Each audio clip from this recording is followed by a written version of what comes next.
పట్టణంలోని ప్రభుత్వ ఉన్నత పాఠశాల ఓల్డ్ హై స్కూల్లో 10వ తరగతి చదువుతున్న విద్యార్థులకు రాబోయే 10వ తరగతి పరీక్షల నిమిత్తం ఉత్తమ ప్రతిభ కనబర్చేందుకు వారు మంచిగా పరీక్షలు రాయడానికి జై భవ విజయ్ భవ అనే పాంప్లెట్ ఆవిష్కరించి విద్యార్థులకు పాంప్లెట్ పంపిణీ చేశారు జిల్లా కలెక్టర్. ఈ సందర్భంగా ఆయన మాట్లాడుతూ రానున్న 10వ తరగతి పరీక్షలు ఈ నెల 21వ తేదీ నుండి ప్రారంభమవుతున్న నేపథ్యంలో విద్యార్థులు ఆరోగ్యాన్ని కాపాడుకోవాలని అన్నారు. విద్యార్థులు ఒత్తిడికి గురి కాకుండా పరీక్షలకు ప్రిపేర్ కావాలని ఆయన పేర్కొన్నారు. రానున్న 10వ తరగతి పరీక్షలకు అన్ని ఏర్పాట్లు చేయడం జరుగుతుందని, ముఖ్యంగా పరీక్ష కేంద్రాల వద్ద 144 సెక్షన్ అమలు ఉంటుందని అన్నారు. పరీక్షా కేంద్రాల్లో కావాల్సిన లైటింగ్, బాత్రూమ్స్, తాగునీరు వంటి ఏర్పాట్లు చేస్తున్నట్లు ఆయన పేర్కొన్నారు. ప్రశ్న పత్రాలు పరీక్ష కేంద్రాలకు ప్రోటోకాల్ ప్రకారం తరలించడం జరుగుతుందని, ప్రశ్న పత్రాలు లీక్ కాకుండా పకడ్బందీగా పరీక్షలు నిర్వహిస్తామని తెలిపారు. పరీక్షా కేంద్రాల్లో మాస్ కాపింగ్ కాకుండా సీసీటీవీ కెమెరాల పర్యవేక్షణలో పరీక్షలు జరుగుతాయని, వేసవి కాలం నేపథ్యంలో విద్యార్థులకు పరీక్ష కేంద్రాల వద్ద ఓఆర్ఎస్ మెడికల్ కిట్స్ అందుబాటులో ఉంటాయని తెలిపారు. కార్యక్రమంలో ఆర్డీఓ పులి మధుసూదన్ గౌడ్, జిల్లా విద్యా అధికారి రాము, పాఠశాల సిబ్బంది తదితరులు పాల్గొన్నారు.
ఈరోజు జగిత్యాల జిల్లాలో విద్యార్థులకు ఏదైతే ఎగ్జామ్ రాసే క్రమంలో ఎటువంటి ఒత్తిడికి కానీ గురి కాకుండా ఉండే విధంగా జై భవ విజయీ భవ అనే కార్యక్రమంలో భాగంగా విద్యార్థులకు గౌరవ కలెక్టర్ గారి ద్వారా ప్రశంస పత్రాలు ఏదైతే దాంట్లో 5 సోపానాలు ఉన్నాయో ఒత్తిడికి గురి కావచ్చు, అదేవిధంగా రాత పరీక్షకు నీట్గా రాయడానికి కానీ, ఆరోగ్యం చక్కగా చూసుకోవడానికి కానీ అనే 5 సోపానాలతో ఒక ప్రశంస పత్రం ఏదైతే ఉందో దాన్ని ఇవ్వడం జరిగింది. జిల్లాలో ఉన్న 11,855 మంది పిల్లలందరికీ కూడా ప్రతి ఒక్క విద్యార్థికి గౌరవ కలెక్టర్ గారి యొక్క సూచనలు ఏదైతే ఉందో ఆ పత్రాన్ని పంపించడం జరుగుతుంది. అదేవిధంగా ఎగ్జామినేషన్ సెంటర్స్ కానీ, అదేవిధంగా పిల్లలకు ఎటువంటి లోటుపాటు లేకుండా సెంటర్స్ అన్నీ కూడా నేను విజిట్ చేయడం జరిగింది. నేను మా ఏసీజీ గారు విజిట్ చేయడం జరిగింది. ఎక్కడ కూడా గ్యాప్ లేకుండా ఎగ్జామినేషన్ని చాలా చక్కగా స్మూత్గా కండక్ట్ చేసే విధంగా ముందుకు తీసుకెళ్తాం. ఈ కార్యక్రమం యొక్క ముఖ్య ఉద్దేశం కూడా ఏంటంటే విద్యార్థులను ఒక బూస్టింగ్ లాగా ప్రోత్సహించే విధంగా గౌరవ కలెక్టర్ గారి ద్వారానే మాకు ఆల్ ద బెస్ట్ అనే ఇది రావడం అనేది ఇది ఒక కొత్తగా కార్యక్రమం లాగా ఉంది. కాబట్టి మా విద్యార్థులు కూడా సంతోషంగా ఫీల్ అవుతారు. ఆ దిశగా రిజల్ట్ ఎక్కువ 100% వచ్చే విధంగా ప్రయత్నం జరుగుతుంది. Thank you. మనకి ఎగ్జామ్స్ సీజన్ అనేది మొదలైంది. ఆల్రెడీ ఇప్పుడు జిల్లాలో ఇంటర్మీడియట్ ఎగ్జామ్స్ 20 సెంటర్లు నడుస్తూ ఉంది. ఇది కాకుండా మనకి 21వ తారీఖు నుంచి మనకి ఈ మార్చ్ 21వ తారీఖు నుంచి కూడా మన 10th క్లాస్ ఎగ్జామ్స్ కూడా మనకి స్టార్ట్ అవబోతా ఉంది.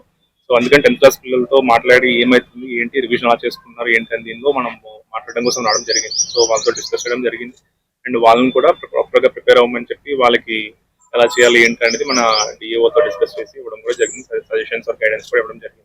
సో మార్చ్ 21వ తారీఖున మనకి సక్సెస్ఫుల్ గా కంప్లీట్ చేసుకోవడం కూడా మనం అన్ని వాట్ ఎవర్ థింగ్స్ మనకి ఏదైతే గైడ్ లైన్స్ ఉన్నాయో అవన్నీ కూడా మనం రెడీగా ఉన్నాం ఎగ్జామ్స్ కండక్ట్ చేయడానికి. సో ఎగ్జామ్స్ ని సక్సెస్ఫుల్ గా కండక్ట్ చేస్తాం అండ్ పిల్లల ద్వారా డిఏఓ ద్వారా టీచర్స్ ద్వారా మీ మీడియా ద్వారా కూడా మా పిల్లలకి 10th క్లాస్ ఎగ్జామ్స్ రాయబోతున్న పిల్లలందరికీ కూడా ఎక్కువ టెన్షన్ పడకూడదు అండ్ సన్ అనేది ఎండలు ఎక్కువ స్టార్ట్ అవుతున్నాయి కాబట్టి కొద్దిగా లిక్విడ్స్ అని బాగా తీసుకొని ఎగ్జామ్ స్ట్రెస్ ఎక్కువ లేకుండా సక్సెస్ఫుల్ గా పీస్ఫుల్ గా రాసి కంప్లీట్ చేయమని మనం ఇవ్వడం జరిగింది. మీడియా ద్వారా కూడా పిల్లలకి అదే చెప్పాం.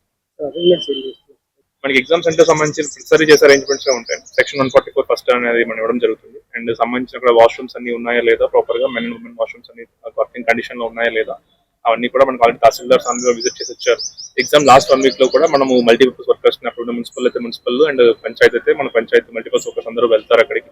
అండ్ అపార్ట్ ఫ్రమ్ దట్ మనకి పోలీస్ స్టేషన్ నుంచి కూడా మనకి ఎగ్జామ్ క్వశ్చన్ పేపర్ రావడం కానీ ఆన్సర్ పేపర్ రావడం కానీ కూడా కొత్త ప్రోటోకాల్ ప్రకారం కూడా మనకి అన్ని కూడా ఈ 4 వీలర్స్ అవన్నీ కూడా యూజ్ చేసి ఎటువంటి ఇష్యూస్ రాకుండా ఎటువంటి లీకేజెస్ అంటే అలాంటివి ఏమీ లేకుండా సక్సెస్ఫుల్ గా కనెక్ట్ చేస్తాం.